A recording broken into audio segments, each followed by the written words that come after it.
కోట శ్రీనివాసరావు గారు లాంటి ఒక అద్భుతమైన నటుడిని ఇవాళ తెలుగు సినిమా పరిశ్రమ కోల్పోయింది.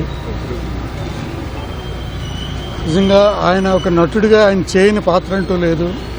విభిన్నమైన పాత్రలకే ఆయన ఎంచుకున్న ప్రతి పాత్రకి కూడా ఆయన పరకాయ ప్రవేశం చేసి సజీవ రూపకల్పన చేశారు. ఆయన పర్టికులర్గా మా అనుబంధానికి వచ్చేటప్పటికి మా రాజేంద్రుడు, గజేంద్రుడు, మాయిలోడు, యమలేల, గట్టుగుద్దుచుడు, వినోదం ఇలా ఒకటి కాదు ఎన్నో సినిమాల్లో ఒక అద్భుతమైన పాత్రలతోటి మేము ఎదగడానికి, మా సంస్థ ఎదగడానికి, మా సినిమాలకు ప్రాణం పోయడానికి ఆయన ఎంతో దోహదం చేశారు.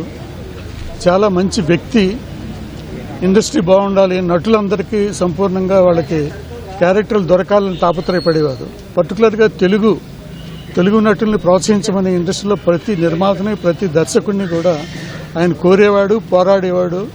అలాంటి ఒక ఫైటర్ని నేను ఇంతవరకు సినిమా ఇండస్ట్రీలో చూడలేదు. అలాంటి తెలుగు తన సాటి నటుల గురించి పోరాటం చేసినటువంటి ఏకైక నటుడు కోట శ్రీనివాసరావు గారిని చెప్పవచ్చు. పరభాష నటులు వచ్చి తెలుగులో నటించడానికి నేను వ్యతిరేకం కాదు.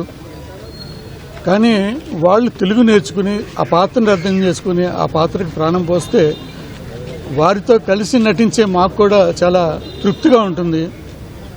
భాష తెలియని వాళ్ళు, భాష తెలియకుండా, భావం తెలియకుండా వాళ్ళు యాంత్రికంగా నటిస్తూ ఉంటే బాగా నటించాలని తపనలో ఉండేటటువంటి మాలాంటి నటులకి అంతర్గతంగా చాలా పెయిన్ ఉంటుంది.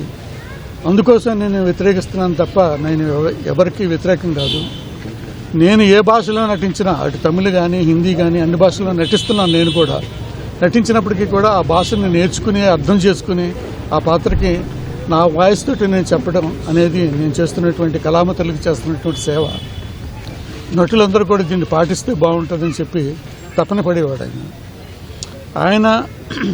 గత 2 రోజుల వరకు కూడా చాలా అంత యాక్టివ్గా ఉండి అందరితోటి చక్కగా మాట్లాడుతూ హుషారుగా ఉన్నటువంటి వ్యక్తి వాళ్ళు సడన్గా మన ముందు లేరు అనేది జీర్ణం చేసుకోలేని పరిస్థితి.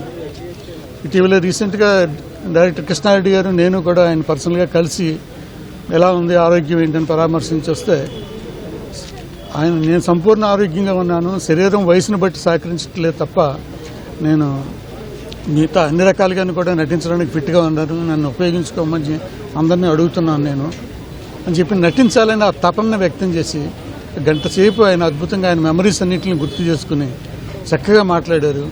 అలా ఆ మెమరీస్ అలాగే ఉన్నాయి. ఇప్పుడే మాట్లాడుతున్నారా కోట శ్రీనివాసరావు గారు అన్నట్టున్న ఆయన సడన్గా ఈరోజు మన మధ్య లేరు.